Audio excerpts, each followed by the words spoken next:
Bienvenue pour votre rendez-vous hebdomadaire sur Mon Quotidien TV. Si nous parlions aujourd'hui d'interphonie, ça ne m'est jamais arrivé à titre personnel. Bonjour David Saillant. Bonjour Nicolas. Vous êtes là pour nous parler d'interphonie parce que vous êtes le directeur général de Comen France. Deux questions simples. Qu'est-ce que c'est Comen France? Qu'est-ce que c'est l'interphonie? Très bien. Parce que, pardon, oui. je vous coupe déjà. L'interphonie, moi je m'imagine arriver chez Monsieur Dupont, Monsieur Durand, chez ma belle-sœur et appuyer et attendre qu'on m'ouvre. C'est un petit peu plus compliqué que ça. C'est un petit peu réducteur. C'est vrai que c'est une vision de l'interphonie que le particulier pourrait avoir d'un besoin de communication de sa villa ou de son immeuble. Mais effectivement, je suis là un petit peu pour expliquer ce que c'est l'interphonie professionnelle et en fait ce que Comen France propose comme solution de communication. Alors, qu'est-ce que vous proposez? Eh bien, Comen France, nous sommes des spécialistes, des fabricants spécialistes de solutions de communication audio, et donc qui permettent tout un tas de choses, hein. Aussi bien l'accessibilité d'un bâtiment, mais on va plus se tourner sur un hôpital, sur un immeuble tertiaire ou une industrie, mais aussi l'interphonie qui permet la sécurité des gens au sein de l'établissement. Et en fait, la valeur ajoutée de Comen, c'est on va accompagner nos clients qui sont plutôt des partenaires à développer leur exploitation, optimiser leur exploitation en certaine façon avec tous les systèmes de sécurité de leur site. Donc les clients particuliers, mon petit immeuble chez Monsieur Dupont et Monsieur Durand, on oublie. Un exemple concret, où est-ce qu'on retrouve vos produits? Vous les retrouvez un petit peu partout, sans s'en apercevoir, parce qu'on est beaucoup aussi en intégration. Donc généralement, quand vous êtes dans un parking, vous appuyez sur un bouton d'appel pour appeler le gardien ou la salle de contrôle. C'est généralement du Comen qui est derrière l'appareil qui permet la communication vers cette salle de contrôle. Vous nous retrouvez au niveau des autoroutes, au niveau des gares de péage, au niveau de la sonorisation sur les autoroutes s'il y a une voiture en contresens, au niveau des industries, aussi bien comme je disais au niveau des accès, mais aussi au niveau des lignes de production pour aider en fait optimiser les lignes de production et tout un tas de choses semblables. Donc pour bien comprendre, je suis dans mon petit parking, je rentre ou je sors, d'ailleurs j'arrive pas à sortir, j'appelle le gardien. C'est grâce à vous. Exactement. En fait, ce qui est grâce à nous, c'est la qualité audio qu'on va vous mettre à disposition. Parce que la grande problématique, quand vous êtes bloqué dans un ascenseur, dans un endroit où il n'y a pas de personnel, en fait, il y a un côté anxiogène qui monte vite. Et grâce à notre réactivité et à la qualité audio que nous proposons, cela permet de retirer la notion de stress et en fait rendre un climat un peu plus doux à la personne qui est coincée dans un ascenseur ou dans un parking qui va absolument en sortir. Donc techniquement, vous êtes la partie technique qui ne se voit pas? Généralement, oui. Alors, dans certaines configurations, on va nous voir quand c'est l'accès d'un bâtiment où vous allez avoir un poste fini, bien sûr, mis au mur, ou dans la Smart City avec des bornes d'appel d'urgence dans la ville ou des haut-parleurs. Mais 60% de notre activité est cachée, on va dire, puisqu'elle est intégrée dans des équipements, soit de péage, donc dans un parking, soit des ascenseurs, soit des machines-outils ou des choses comme ça. C'est pour ça qu'on ne voit, enfin votre marque en tout cas n'est jamais visible par le particulier? Totalement. À ce jour, elle est peu visible par le particulier, que comme je disais, on est vraiment dans des sites type industriels, voire militaires et défense. Donc c'est avec des gens assez avertis et experts qui vont avoir l'utilisation de notre système. En revanche, nous sommes depuis quelques années un petit peu, beaucoup même sur la Smart City, et de ce fait, tout le monde, tous les citoyens vont voir de plus en plus de Comen dans les rues et dans les bâtiments publics. Donc on a dit des clients qui sont plutôt des entreprises, donc pour eux, vous fabriquez, vous commercialisez.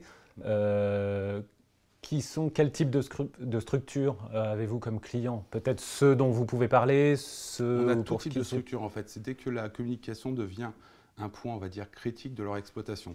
Dès que l'audio devient important dans l'exploitation d'un client, il va faire appel à nous pour nos compétences de centralisation et, comme je disais, de qualité audio qui permet de gérer beaucoup de choses. Et on est aussi bien chez des traders pour des ordres bancaires, aussi bien vous allez nous retrouver dans des guichets d'hôpitaux, donc ça va être de l'interphonie guichet très simple, jusqu'à de la technologie très avancée, où on va permettre la communication entre des avions et des bases militaires. Donc il y a une notion de protection des données parfois? Totalement, totalement. On est aussi bien au niveau RGPD, mais aussi au niveau cybersécurité. Comme nos interphones, nos solutions sont souvent en périmétrie du bâtiment, on se doit aussi d'être cybersécurité. En secteur privé comme en secteur public? Totalement. Quelle est la différence? Est-ce que vous les traitez différemment, vos clients, ou est-ce qu'il y a des demandes différentes? Non, parce qu'un client pour nous est un partenaire, et comme je vous disais, il y a des obligations que notre partenaire, donc notre client exploitant a dans la sécurité et la sûreté. pour mettre en protection les biens et les personnes. En revanche, on va aller plus loin parce qu'on va l'accompagner dans la gestion de son exploitation, comme je disais, en faisant des interfaces bien spécifiques pour chacun de ses besoins.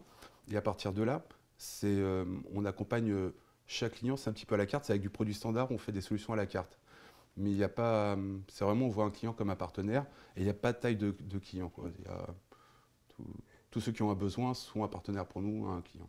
Les valeurs importantes, en tout cas on va dire les critères de votre travail, la sécurité et la sûreté. Alors est-ce que vous pouvez bien nous expliquer, nous différencier ces deux notions?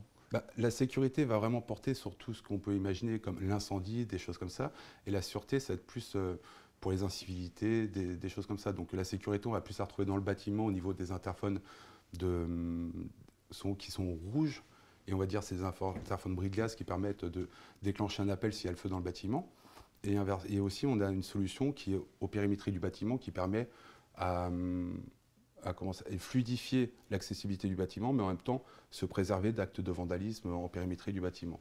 Alors j'imagine que vous n'allez pas me répondre non à cette question, mais vous vous adaptez aux besoins, aux demandes de chaque client Totalement. Ou alors vous avez des solutions préconçues? C'est-à-dire qu'on a des produits standards, on va dire, mais qui sont assez intéressants puisqu'on peut paramétrer différemment toutes nos solutions. Et de ce fait, avec des produits, comme on dit dans notre jargon, sur étagère, donc des produits standards, on peut faire des solutions sur mesure. Donc on apporte une garantie au client d'avoir une continuité dans la production et l'approvisionnement du matériel. En revanche, de la façon que c'est configuré, de la façon que c'est interfacé avec les autres systèmes, ça devient une solution unique à ses besoins. Comend, c'est un grand groupe? Totalement. Donc nous sommes leaders au niveau international dans la interphonie et la sonorisation. Donc nous avons notre usine qui est basée à Salzbourg, on a des filiales à travers le monde et on appartient à un groupe qui est aussi plus important, qui s'appelle TKH et qui est coté en bourse au niveau des Pays-Bas. Vous travaillez comment? Tout le monde est salarié chez vous? Vous avez des prestataires? Totalement. On essaie justement, comme nous sommes des experts, on veut garder cette expertise. On a nos propres techniciens, nos propres commerciaux, notre propre staff. Vous êtes combien? Nous sommes 30 personnes en France dédiées au service client. C'est-à-dire que notre maison mère à Salzbourg en Autriche nous prépare un petit peu toute la partie juridique, toute la partie production, la partie développement, recherche et développement. On participe aux études de recherche et développement et l'usine qui se trouve en Autriche réalise les besoins de chaque pays, qui sont souvent similaires, on va dire. Et aussi nous assiste au niveau ce qui est marketing, création de marketing. Donc vraiment, les 30 personnes en France sont dédiées au service client. Alors, vous parliez de 30 personnes au service client, mais il y a donc toute une partie technique, j'imagine. Totalement. L'installation technique, vous ne la déléguez pas? Si, totalement. Nous, on vient juste paramétrer le système. Donc nous avons 8 techniciens qui sont constamment sur la route, mais qui sont dédiés à juste paramétrer. C'est-à-dire qu'on travaille avec des installateurs ou des intégrateurs qui vont installer le matériel, qui vont le câbler, le brancher. Et après, nous, on vient sur site pour venir paramétrer, puisque comme c'est des systèmes qui sont paramétrables, programmables, par rapport aux souhaits du client, on va le paramétrer exactement pour que cela convienne aux besoins du client, pour nos clients. Un projet, ça prend combien de temps? La première fois que vous rencontrez le client jusqu'à l'utilisation effective? Ça dépend des projets, parce qu'on a des projets qui sont toujours en cours de développement, parce qu'on accompagne le client, le partenaire au développement de son exploitation. Donc on a des projets qui sont en continu, puisqu'on essaie toujours de voir l'avenir.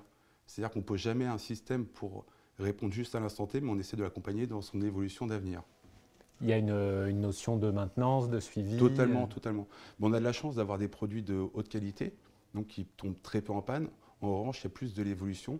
On va parler plus de l'évolution de système, des interfaces ou des fonctionnalités qu'on peut venir enrichir au fur et à mesure du temps. Quand vous êtes au départ à la création d'un projet, ou en tout cas à la commande face au client, vos objectifs, je dirais même vos valeurs, c'est quoi en tant qu'entreprise? La satisfaction client. Oui, alors ça, c'est une réponse, je pense que tout le monde pourrait faire en tant que directeur général, mais oui, non, parce que c'est vraiment un peu plus précis, spécifique à votre métier. Et en fait, on essaie d'apporter à travers l'audio une sécurité au client, de l'assistance, d'aider le client à prendre la bonne décision au bon moment. Vraiment, on va essayer d'utiliser notre système de communication déjà pour l'expliquer, parce que peu de gens savent le potentiel de l'interphonie. Comme on disait tout à l'heure en début de discussion, on pense que l'interphone, c'est la sonnette que nous avons en bas de l'immeuble. Et donc déjà, on a un rôle d'expliquer à notre client, notre partenaire, tout ce qu'il va pouvoir faire avec notre système. Et à partir de là, de le modeler à la meilleure façon par rapport à ses besoins et ses attentes, et surtout à ce qu'il ne pense pas pour demain. C'est-à-dire qu'aujourd'hui, par exemple, dans le marché de la ville qu'on appelle Smart City, on parle souvent de Smart City, mais en réalité, aujourd'hui, on est dans la Safe City. Et nous sommes en train de migrer dans la Smart City et on accompagne nos clients aujourd'hui à migrer dans la Smart City. Et c'est-à-dire qu'aujourd'hui, on appelle nos bornes d'appel d'urgence, nos parleurs, plus des capteurs audio qui vont permettre de faire un tas de choses dans l'avenir, plus que une solution aboutie, finalisée aujourd'hui. Donc vous êtes obligé de toujours vous challenger, vous remettre Totalement. en question, vous tenir à jour. On a une grosse partie de recherche et développement, plus de 20% sont investis dans la recherche et développement. Et l'innovation n'est pas que dans le produit, et dans la façon aussi qu'on package, qu'on intègre le produit dans l'écosystème du client. Alors on a parlé d'interphonie, mais on parle aussi chez vous de téléexploitation et de sonorisation. Alors parlez-moi de ces domaines. La téléexploitation, la sonorisation est très importante dès qu'on va essayer d'aider la sécurité d'un tunnel, par exemple. La sonorisation d'un tunnel est très importante. On a pu le voir malheureusement avec le Mont Blanc. C'était vraiment des choses. Donc on travaille fort. Alors on rappelle un grave incendie dans le tunnel du Mont Blanc. Totalement. Et en fait, le téléguidage est très important dans ces moments-là pour justement se préserver de protéger le maximum de personnes. Et justement, dans nos systèmes, ces systèmes de communication avec une réactivité qui permet, une clarté, une réactivité qui permet vraiment d'automatiser des choses, parce que l'être humain peut perdre ses moyens dans des situations de crise. Et donc, on va essayer d'automatiser, d'accompagner toutes les étapes du process à travers de l'audio. C'est quasiment une mission de service public, en fait, totalement, à laquelle vous contribuez. Et c'est pour ça que tout à l'heure, je vous disais, la satisfaction client, ce n'est pas un mot vendeur, mais c'est vraiment un côté bienveillant que nous avons, qu'on est persuadé que notre système peut aider l'être humain dans différentes situations. David, parlez-moi du domaine de la sonorisation. La sonorisation, c'est un complément de l'interphonie, parce qu'aujourd'hui, un interphone, vous avez une certaine proximité pour appuyer sur l'interphone. Avec la sonorisation, vous pouvez diffuser beaucoup plus loin. Et en même temps, on a des solutions assez intelligentes qui permettent de faire l'intercommunication, même avec des haut-parleurs de la sonorisation. Donc, c'est-à-dire que si dans une ville, on verrait une incivilité, un acte de vandalisme, on pourrait communiquer avec la personne pour la prévenir que les forces de l'ordre arrivent pour constater le fait. Et en même temps, si on entend des choses, les bruits peuvent déclencher des alarmes et aider justement un CSU, donc un centre de supervision urbain, à prendre les bonnes décisions et envoyer les bonnes forces de l'ordre. Ces solutions-là, qui vous les commande? Est-ce que c'est les villes dont on entend parler qui mènent une politique assez sécuritaire, pour ne pas dire ultra sécuritaire? Par exemple, il y a différentes villes. Vous avez des petites villes qu'on peut appeler des bourgs, comme des villes comme Nice, où on a équipé Nice de plus de 350 bornes d'appel d'urgence, des haut-parleurs un petit peu dans toute la ville, qui permettent tout un tas d'automatismes et de prévention. Et en fait, on va anticiper et être dans la prévention avec ce genre de solutions. Parlez-moi de votre parcours, David. Comment on en vient à se dire, tiens, je vais faire de l'interphonie et comment on devient directeur général d'une société comme Comen? Comme Comen France. On a très peu de temps, mais je veux bien qu'on parte de tôt dans votre vie. D'accord, je suis quelqu'un d'autodidacte en fait, et j'ai commencé mes premières années dans la distribution, donc j'étais généraliste, je distribuais beaucoup de marques, et j'ai eu un moment besoin d'identité et d'avoir quelque chose d'un peu plus de concret dans ma démarche commerciale, parce que je n'étais pas un vrai commerçant, j'étais plutôt quelqu'un qui voulait apporter du service, mais en étant dans la distribution, on apportait un service, mais en même temps, on ne défendait pas un produit ou une solution. Et en fait, j'ai eu la chance, dans mon parcours, de rencontrer Comen France, Donc par hasard? Oui et non, j'étais déjà dans cet écosystème-là, et à force de faire des salons, des choses comme ça, on s'est côtoyés, puis à un moment, il y a une séduction qui s'est faite.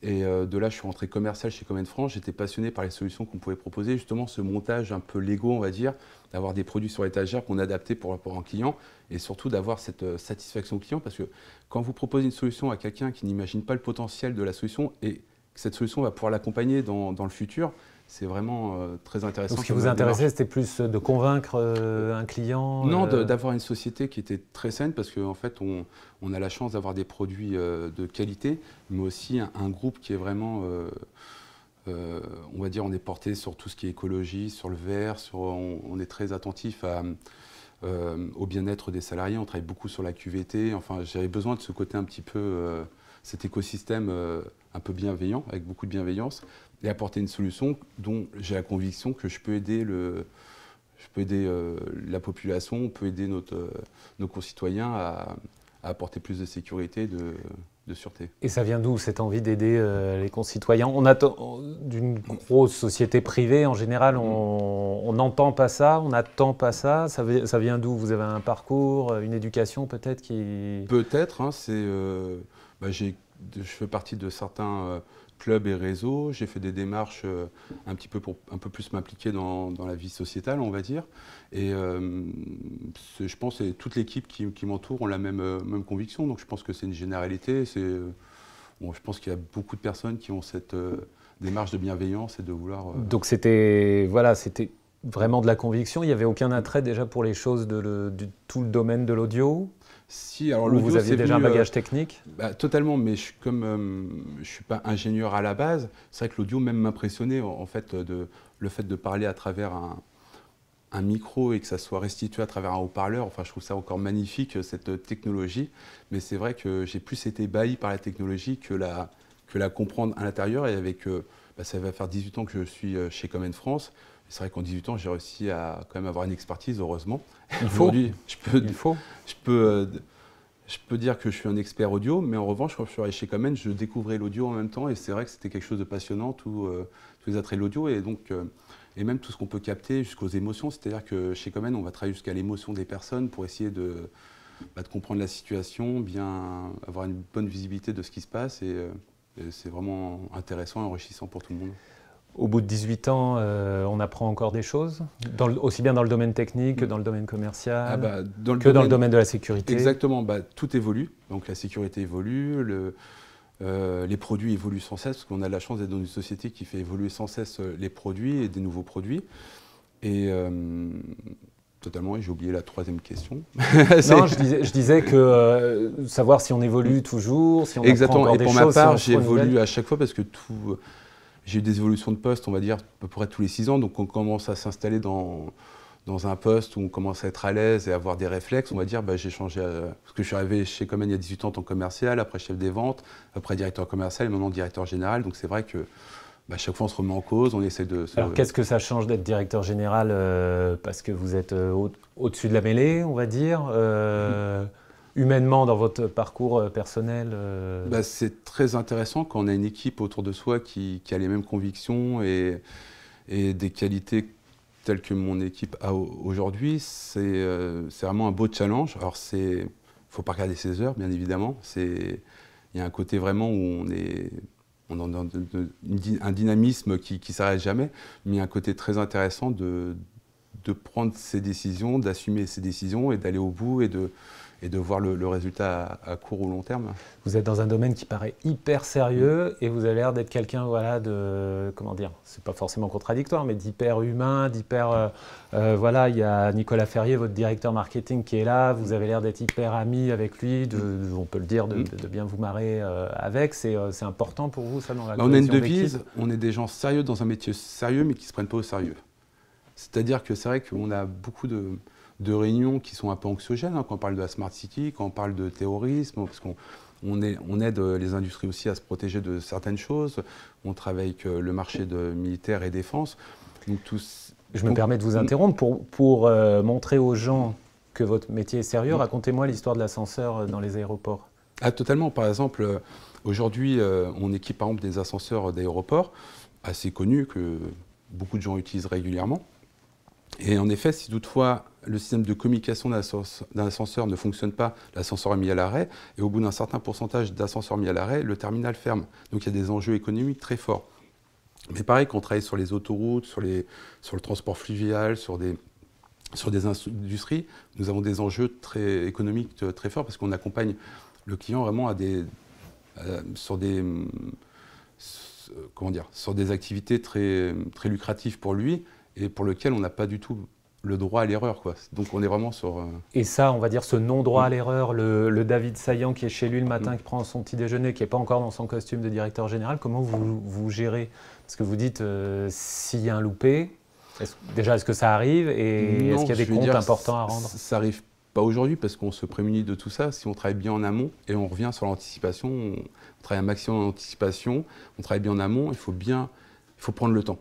Et c'est ce qu'on oublie peut-être aujourd'hui dans cette société qui va vite. Mais chez Comen France, on continue, et chez Comen Group aussi, on continue à prendre le temps pour bien écouter les personnes, les besoins, et bien y répondre. Et c'est vrai que si on prend pas tout ce temps-là de découverte, même de maquettage, on fait beaucoup de POC. Donc les POC, c'est les Proof of Concept, c'est ce qui est prototype en français, on va dire, et qui permet de s'assurer que c'est vraiment ce que le client veut et que ça va fonctionner selon ce qu'il imagine. Et on va l'accompagner dans une démarche, comme je disais, d'avenir et d'évolution du système.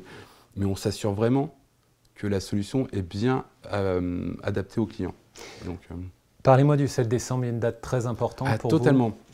Effectivement, comme tout à l'heure, je disais, je fais partie de certains clubs et réseaux, dont le SBC, le Seine Business Club, qui est un club d'entrepreneurs à Courbevoie, dans le 92. Et effectivement, nous réalisons un événement vraiment exceptionnel le 7 décembre, quelque chose d'unique, pour lequel on va... Alors ça ne va pas être que Smart City, mais on va avoir des acteurs de la police, justice, défense et cybersécurité. Et ça, c'est une première. Totalement, d'avoir toutes ces personnes-là sur la même scène au même moment et à débattre ensemble, c'est vraiment quelque chose d'unique, on va dire. Et de plus, Comen va être partenaire de l'événement et on va un petit peu... modéliser, un petit peu expliquer ce qu'aujourd'hui le marché de la Smart City, l'audio dans la Smart City, et un peu faire une petite explication aux gens entre la Safe City et la Smart City d'aujourd'hui, et un petit peu montrer l'audio, ce que c'est l'audio, et pas en avoir peur, et au contraire, intégrer l'audio dans son paysage urbain du quotidien. D'accord, eh ben on suivra ça. Est-ce qu'on peut le suivre publiquement ou c'est du B2B? Je pense, puisqu'il y a des acteurs des médias qui seront là et je pense qu'ils feront le nécessaire pour qu'il y ait une diffusion assez large. Très bien. Merci d'être venu, en tout merci cas, Nicolas. David. Ça a été? Ça s'est bien passé? Très bien. Pour vous? Bon, bah super. Eh ben, on est content. Moi aussi, je vais remercier du monde parce que vous le savez, la télévision, c'est quand même aussi un travail d'équipe. Alors, je remercie bien sûr Jean-Sébastien Roucher pour Atoucam et Patrice Batman pour Griffe Productions. Je remercie Cyril Bartholomé à la réalisation et Malou qui était au maquillage aujourd'hui. Quant à moi, je vous dis à très vite sur mon quotidien TV. Ciao.